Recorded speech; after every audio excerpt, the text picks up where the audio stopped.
Everyone, magluluto tayo ngayon ng ginataang gulay. So ayan, talong at ampalaya. So ayan, pagsasamahin ko yan at gagataan ko yan.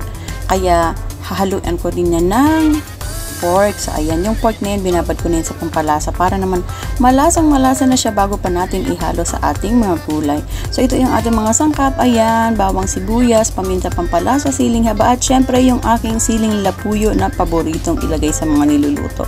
At meron din tayo ditong instant gata. So yan ang gagamitin ko ngayon.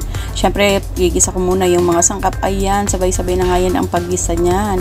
At syempre, ang una kong igigisa, syempre yung ating pork. So yan, gisa muna natin yan kasi para naman yung mga sangkap ay manuot na sa ating pork para talagang malasang-malasa ang ating pork bago pa natin ihalo sa ating gulay. So ayan, gisa-gisa lang natin yan, halu-haluin lang natin yan para naman manuot yung lasa ng mga sangkap sa ating pork.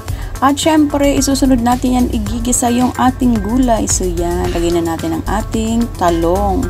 Yan, gisa muna natin yan mga yan bago natin lagyan ng gata.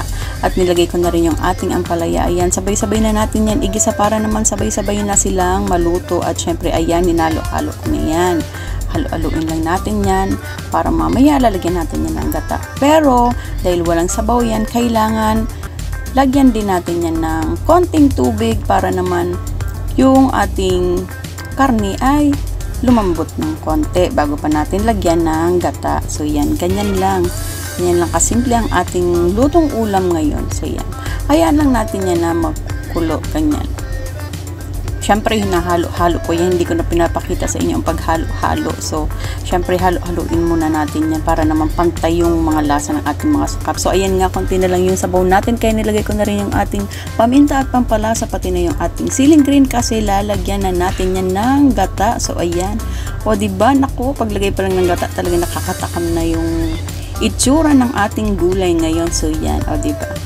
So, ayan nga, at kumukulo-kulo na yung ating gata. So, ganyan, hinalo-halo ko na yan. Pero, hayaan lang natin yan na kumulo. Pero, daan-daan lang yung apoy natin para naman hindi masunog yung ating niluluto. So, ayan, kasi pag nilakasan ng apoy, ma-overcook yung ating gulay. So, ayan, hayaan lang natin yan na ganyan.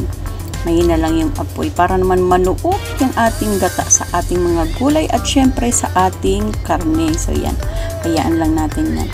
So, eto na nga at ayan, luto na. At syempre, yung sabaw niya, hindi ko talaga pinatuyo yan. Sinadya kong meron siyang sabaw dahil masarap itong sabaw na ito dahil malapot ang ating gata. At syempre, masarap yan sa ating kanin na mainit, lalong-lalo na sa tutong. O, sino sa inyo ang kumakain ng tutong? Ako, mahilig ako sa tutong. Kaya, ayan, yung sabaw na yan, bagay na bagay yan sa tutong. Sa Bicol, tipo, yan. Favorite ko talaga yan.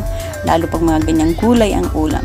So yan, itry ninyo itong lutuin. Panigurado magugustuhan ninyo ang lasa, pati na ng inyong mga chikiting magugustuhan ito kasi talaga namang masarap at malinamnam ang gulay na ito. Thank you for watching, everyone!